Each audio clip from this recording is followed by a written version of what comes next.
சுரபியின் மகள் மணிமேகலை. கோவலன் மறைவிற்கு பிறகு மாதவி துறவு மேற்கொண்டாள். மணிமேகலையும் துறவு வாழ்க்கையின் மீது ஆர்வம் கொண்டாள். அவளின் துறவு வாழ்விற்கு இடையூறாக இளவரசன் உதயகுமாரன் வந்ததால் மணிமேகலா என்னும் தெய்வம் மணிமேகலையை மணிபல்லவ தீவிற்கு அழைத்து சென்றது. அங்கு அமுத சுரபி என்னும் பாத்திரத்தை பெற்று ஆதிரையிடம் இருந்து முதல் உணவு பெற்று அதிலிருந்து அல்ல அல்ல குறையாத உணவை புகாரில் உள்ள ஏழைகளுக்கு வழங்கினார். இக்கதையை இங்கு நாடகமாக கண்டு கழிப்போமா? காட்சி 1. இடம் மணிபல்லவ தீவு. கதை மாந்தர்கள் மணிமேகலை தீவத்திலகை.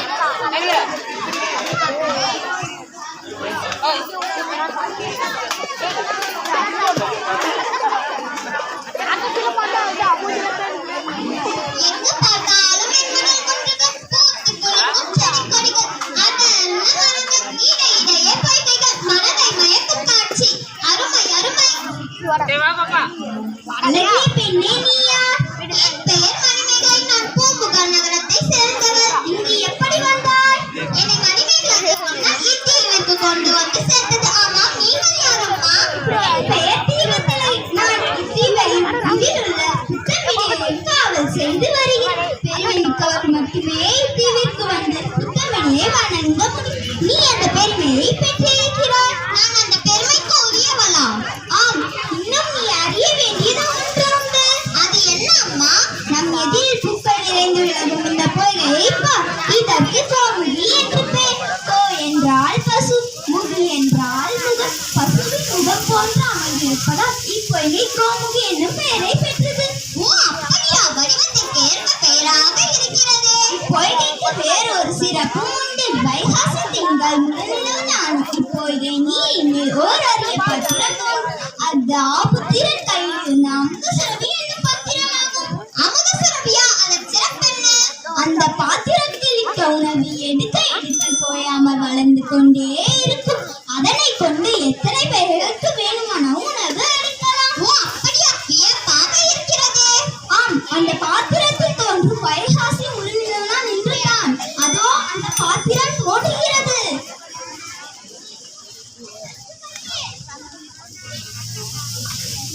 மணிமேகலை, உயிர்களின் பசியை போக்கும் அமுத சுரபினை பெற்றுக் கொண்டுள்ளார். உலக உயிர்கள் பசியால் வருந்தாத உணவு வழங்கி உயர்வு பெறுவாயாக. அப்படியே ஆகட்டும் அம்மா, நான் வருகிறேன். அப்படியே ஆகட்டும்.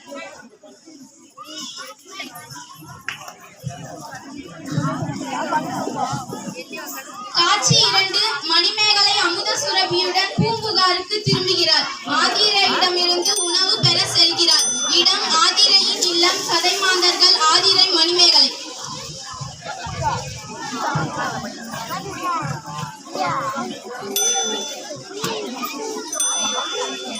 அம்மா, அம்மா, யார் நீங்கள்? இவ்வூரில் வாழ்ந்த கோவலன் மாதவி ஆகியோரின் மகள் நான். என் பெயர் மணிமேகலை. உங்கள் சிறப்பை அறிந்துள்ளேன். அதனால் தான் இப்பாத்திரத்தில் உணவு பெற வந்துள்ளேன். ஓ, நீங்கள் தான் மணிமேகலையா? உங்கள் பெற்றோரை பற்றி நான் அறிவேன். உங்களை இன்றுதான் காண்கிறேன். இது என்ன பாத்திரம்? மிகவும் அழகாக இருக்கிறது. இது அல்ல அல்ல குறையாமல் உணவு வழங்கும் அமுத சுரபி. இந்த பாத்திரம் உங்களுக்கு எப்படி கிடைத்தது? என்னை மணிமேகலா தெய்வம் மணிபல்லவ தீவிற்கு கொண்டு சென்றது. அங்கு உள்ள கோமுகி என்னும் பொய்கையில் இப்பாத்திரம் தோன்றியது. அப்படியா? அமுத சுரபியின் சிறப்பை அறிந்தேன். இப்பொழுது அது ஆமாம், இதை கொண்டு என்ன செய்வீர்கள்? அன்புக்குரிய ஆதிரையே, ஏழை மக்களின் பசியை போக்குவதே மேலான அறம். உணவு கொடுத்தவர்களே உயிர் கொடுத்தவர்கள் என்பதை அறிந்துள்ளேன். அதனால் தான் இப்பாத்திரத்தில் இருக்கும் உணவை பசியால் வாடும் மக்களுக்கெல்லாம் வழங்கப் போகிறேன். மிகவும் மகிழ்ச்சி. உங்கள் அறம் சரி கொண்டு மக்களின் பசி நோய் வலியட்டும். இப்பொழுதே உணவை இடுகிறேன்.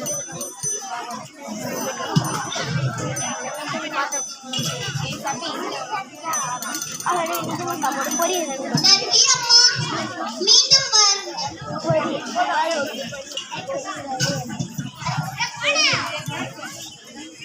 ஆதிரை அமுத சுரபியில் உணவை இடுகிறாள். மணிமேகலை அமுத சுரபியை கொண்டு உடல் குறையுற்றோர், பிணியாளர், ஆதரவற்றோர் ஆகியோருக்கு உணவு அளிக்கிறார். பூம்புகாரில் உள்ள சிறைச்சாலைக்கு சென்று அங்குள்ளவர்களுக்கு உணவிடுகிறார்.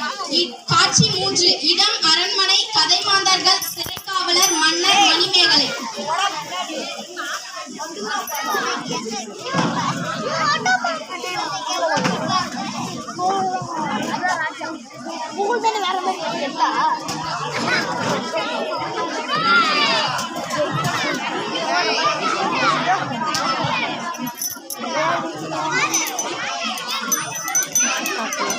அப்புறம் காட்டு.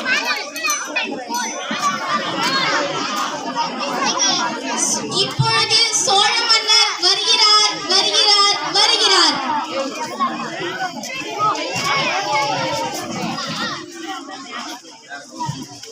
வேந்தே வணக்கம்.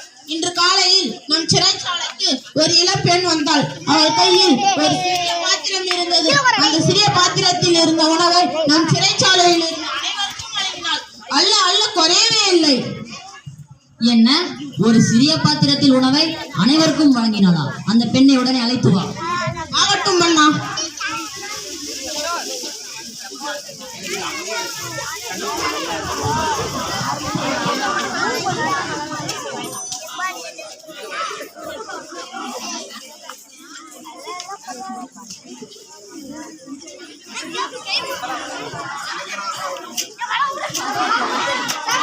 அன்னையே, உங்களை மன்னர் அழைத்து வர சொன்னார். அப்படியே ஆகட்டும், வருகிறேன். அருளுள்ளம் கொண்ட அரசே, வணக்கம். பெண்ணே, நீ யார்? உணவு அல்ல அல்ல குறையாத இப்பாத்திரத்தின் பெயர் என்ன? இது உனக்கு எப்படி கிடைத்தது? என் பெயர் மணிமேகலை. இந்த பாத்திரத்தின் பெயர் அமுத சுரபி. இது இட்ட உணவை எடுக்க எடுக்க குறையாமல் வளர்ந்து கொண்டே இருக்கும். இது எனக்கு மணிப்பல்லவ தீவில் கிடைத்தது மன்னா. மாதவம் செய்தவளே, இவ்வுலக மக்களின் பசிப்பினியை போக்க அறத்தை செய்கிறாய். நான் உனக்கு செய்ய வேண்டிய உதவி ஏதேனும் இருக்கிறதா? அருளுள்ளம் கொண்ட அரசே, சிறைச்சாலையில் தண்டனை பெற்றுள்ளவர்கள் திருந்தி வாழ வழி காண வேண்டும். சிறக்கோட்டம் அறக்கோட்டமாக மாற வேண்டும். அதற்கு என்னவெல்லாம் செய்ய வேண்டும்? வள்ளுவர் வாழ்க்கைக்கு அறம் சொன்ன வள்ளுவர் வாழ்ந்த நாடு இது. தொன்முன் பிறந்து அறம் போதித்த பூமி இது. எவை நன்மைகள் எவை தீமைகள் என்பவற்றை தக்க அறிஞர்களை கொண்டு சிறையில் உள்ளவர்களுக்கு எடுத்துக் கூற வேண்டும். மேலும் பெற்றோரை போதித்தல், முதியோரை பேணல், உறவினரை அரவணைத்தல் போன்ற அறநெறி கல்வியும் அளிக்க வேண்டும். இதுவே எனது வேண்டுகோள் மன்னா. சரி, உனது வேண்டுகோளை உடனடியாக செயல்முறைப்படுத்த ஆணையிடுகிறேன். நீ வாழ்க, உன் அறம் வளர்க. நன்றி மன்னா. தன் வாழ்நாள் முழுவதும் பசியால் வாடுவோர்க்கு உணவு வழங்கி உயர்ந்த அறத்தை மேற்கொண்டாள் மணிமேகலை. உணவு அளிப்பது உயிர் கொடுப்பதற்கு இணையானது என்ற உயர்ந்த அறத்தை சொல்கிறது மணிமேகலை என்னும் பெருங்காப்பியம். அவன் எட்டி பார்த்துன்னுக்குறான். நன்றி. நன்றி, கையை தட்டாங்க.